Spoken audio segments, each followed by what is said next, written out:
আমার বিয়ের 1 বছর পর আমার ননদ আমাকে ডেকে নিয়ে বলল, ভাবি তুমি যদি কিছু মনে না করো তোমাকে আমি একটা কথা বলতে চাই। আমি বললাম কি ব্যাপার বলো, কোনো সমস্যা নাই। সে তখন বলে এই কথা শুনলে তুমি অনেক কষ্ট পাবে। আমি তখন বললাম কষ্ট পেলে আমি পাবো, তুমি বলো। তখন সে বলতেছে, জানো ভাবি, ভাইয়ার সাথে না তোমার ছোট বোনের খারাপ সম্পর্ক আছে। এই কথা শোনা মাত্রই আমি ভীষণ ভাবে চমকে উঠলাম। তখন বললাম মানে? তখন সে বলতেছে কাপা কাপা সরে, ভাবি এই কথা যেন ভাইয়া কোনোভাবেই না জানে, তাহলে আমাকে মেরেই ফেলবে। কালকে যখন তুমি মার সাথে ডাক্তারের কাছে গেছিলে তখন আমার আর তোমার ছোট বোনের স্কুলে যাওয়ার কথা ছিল। ওকে যখন বললাম ও বললো ওর নাকি শরীরটা খারাপ, ও স্কুলে যাবে না। এদিকে ভাইয়াও আর বাসায় আছে, ও কাজে যায় নাই। তো আমি যাওয়ার পরে রাস্তায় তখন মনে হলো যে বাসায় আমার হোমওয়ার্কের খাতাটা রেখে গেছি। পরে আমি যখন আবার বাসায় গেলাম, রুমে এসে দেখি আমার ভাই আর তোমার বোন খুব বাজে অবস্থায়। বিশ্বাস করো ওদের শরীরে একটা সুতাও ছিল না। আমি সঙ্গে সঙ্গে আমার ননদের মুখটা চেপে ধরে বললাম, দয়া করে তুই চুপ কর, আমি এগুলো আর নিতে পারছি না। তখন আমার ননদ খুব ঘাবড়ে গেল। তখন সে আমার হাতটা ধরে বলল, ভাবি আল্লাহর দোহাই লাগে, আমি যে তোমাকে এগুলো বলেছি এগুলো ভাইয়া আর আমার মা যেন কোনোভাবেই না জানে। আমি তোমার ছোট বোনকে অনেকবার সাবধান করছি, অনেকবার চেষ্টা করছি, কিন্তু সে কোনো কিছুই মানে না। সে তো মাঝে মধ্যে ক্লাস ফাঁকি দিয়ে ভাইয়ার সাথে ঘুরতে যায়। সেদিন শুনলাম সিনেমাও দেখতে গেছে। ওকে যদি আমি কিছু বলি তখন বলে, শোনো তুমি যদি এগুলো বলে দাও তাহলে তোমার ভাইয়া তোমার ভাবিকে ছেড়ে আমাকেই বিয়ে করবে। বিশ্বাস করো ভাবি, এই কথাগুলো এতদিন ভয়ে আমি তোমাকে বলিনি। তখন আমি তাকে বললাম, আচ্ছা ঠিক আছে এই কথাগুলো আমি কাউকে বলবো না, তুই চলে যা।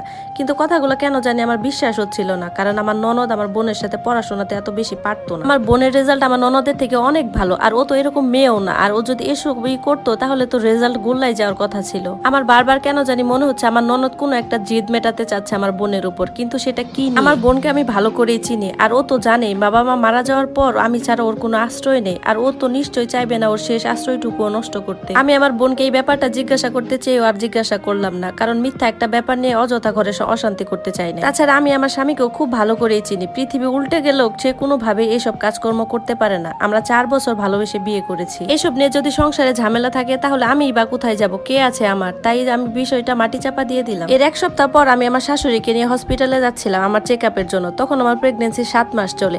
এই সময় আমার স্বামী আমাকে নিয়ে খুব সচেতন। সে সব সময় আমাকে বলে যে বাড়িতে কোনো কাজকর্মই করবা না, মা আছে, তোমার বোন আছে, আমার বোন আছে, কোনো দরকার পড়লে তুমি ওদেরকে দিয়ে করাবে। এমন শরীর নিয়ে তুমি যদি কাজ করা তোমার কোনো সমস্যা হয়, আমি নিজেকে কখনোই ক্ষমা করতে পারবো না। বিশ্বাস করো সাইমা, তোমাকে নিয়ে আমার খুব ভয় হয়। আমি তোমাকে অনেক ভালোবাসি। আমার স্বামীর মুখে যখন এসব কথা বলি তখন আমি বরাবরই মুগ্ধ হয়ে তার দিকে তাকিয়ে থাকি। কলিজাটা আমার ঠান্ডা হয়ে যায়। এরপর মনে মনে একা একাই ভাবলাম, ছি, এরকম ফেরেস্তার মতো মানুষকে কেউ এইভাবে মিথ্যা ব্লেম দিতে পারে? নিজের পেটের আপন ভাই, তাও আবার শুধুমাত্র নিজের স্বার্থ হাসিল করার জন্য। এরপর আর কিছু না ভেবে আমি বেরিয়ে পড়লাম চেকআপের জন্য। রাস্তায় গিয়ে হঠাৎ মনে হলো আমি আমার আগের রিপোর্টটা রেখে এসেছি।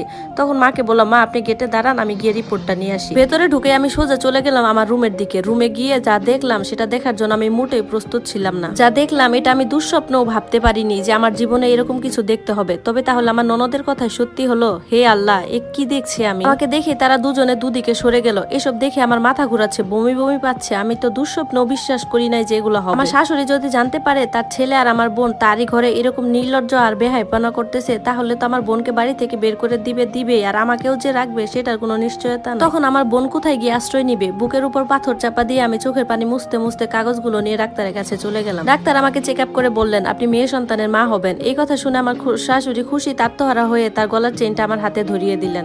চেনটা দেখা মাত্রই আমার চোখ দিয়ে টপ টপ করে পানি পড়তে লাগলো। না, এটা কোনো আনন্দের কান্না নয়, এই কান্না বুকে প্রচন্ড কষ্ট আর চাপা দুশ্চিন্তার কান্না। সন্তান যখন ভূমিষ্ঠ হয়ে পৃথিবীতে জানতে পারবে তার বাবা এরকম দুশ্চরিত্র আর নোংরা, তখন সে ব্যাপারটা কিভাবে নিবে, আর আমি বা এই লোকটার সাথে কিভাবে সারাটা জীবন পার করব? আমি যেন আর নিজের মধ্যে নেই, আমার শরীরে সমস্ত শক্তি হারিয়ে গেছে। আমার শাশুড়ি মা এরকম দেখে আমাকে বলতেছে, কি গো বৌমা, মেয়ে সন্তান হবে বলে তুমি খুশি না? তখন আমি কান্না মাখা কণ্ঠে বললাম, মা আমি অনেক খুশি, সত্যি আমি অনেক খুশি। এরপর আমরা দুজন বাসায় চলে আসলাম। এসে দেখে আমার বোন বিছানায় শুয়ে আছে আর আমার ননদ টেবিলে পড়তেছে। তারপর আমি ওর সাথে কোনো কথাই বলিনি, আমি আমার কাজে লেগে গেলাম। সন্ধ্যার সময় আমার ননদ আমাকে ডেকে বলতেছে, ভাবি তুমি কি তোমার বোনকে কিছু বলছো? আমি বললাম, না কিছু তো বলিনি। ননদ তখন বলল, তুমি যদি কিছু নাই বলো তাহলে তোমার বোন আমাকে এতগুলো কথা শোনালো কেন? সে বলল সে নাকি সবাইকে মজা দেখিয়ে ছাড়বে। আমি যখন বাসায় ফিরলাম দেখি ও একাই শুয়ে আছে। আমি তখন বললাম, কি হয়েছে তোমার, মন খারাপ কেন? সে বলতেছে, আমার রোগ হয়েছে, রোগ মানুষ জ্বালানোর রোগ। রাতের বেলা আমার স্বামী বাসায় ফিরলো হাতে 1 প্যাকেট মিষ্টি নিয়ে। সেই মিষ্টি সে সবাইকে খাইয়ে দিচ্ছে। এরপর যখন আমার কাছে আসলো মিষ্টি খাইয়ে দেওয়ার জন্য, আমি তাকে বললাম, খবরদার তুমি একদম আমার কাছে আসবে না। সে হাসার ভান করে আমাকে বলল, ওমা মেয়ে হবে বলে তুমি খুশি না? আমি কিছু বলার আগে সে চিৎকার করে তার মাকে ডাকতে লাগলো, মা মা এদিকে আসো। তার ডাকাডাকি শুনে বাড়ির সবাই হাজির। শাশুড়ি মাকে দেখে সে আমার মুখে মিষ্টি তুলে দিল।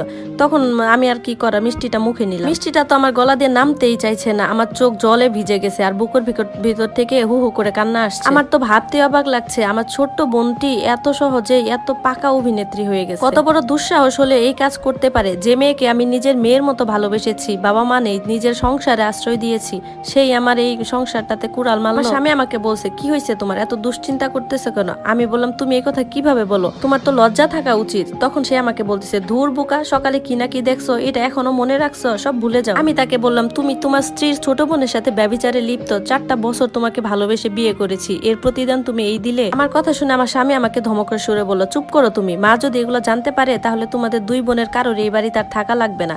ওর কথা শুনে আমার আরো বেশি কান্না পেয়ে গেল। সে আমার মুখটা চেপে ধরে বলল, সব সময় চুপ থাকো, আর এখন থেকে আমি যা বলবো সেটা না শুনলে বুঝতেই তো পারতেছো কি হবে। আমি না আসলে ভীষণ খারাপ একটা ছেলে, লজ্জা শরম কিচ্ছু আমার নেই, আমার তো এইসব ব্যাপার কেউ জানলে কিচ্ছু হবে না, অথচ তোমাদের 2 বোনের কি হবে তুমি জানো? সে আমাকে বলতেছে, এখন চুপচাপ ঘুমিয়ে যা। তখন আমি তার মুখে একদলা থুথু ছিটিয়ে বললাম, জানোয়ারের বাচ্চা, তোর মতো মানুষ যেন দুনিয়াতে 2টা না। তখন সে রেগে গিয়ে তার 2 হাত দিয়ে আমার গলা টিপে ধরলো আর আমাকে বলতে লাগলো, হারামজাদি, আজকে তোকে আমি মেরেই ফেলবো, জানোয়ার, ফকিন্নির বাচ্চা। স্বামীকে যদি সম্মান করতে না পারিস তাহলে বেঁচে থেকে আর কি করবি? হ্যাঁ, একটু আগেও ভেবেছিলাম যে আমি মরে যাব, কিন্তু এখন তবে কেন বাঁচার জন্য আমার মন কাঁদছে। আমি কি আদৌ আজকে ওর হাত থেকে বাঁচতে পারবো? এই গল্পের বাকি অংশটি যদি শুনতে চান তাহলে কমেন্ট বক্সে লিংক দেওয়া আছে।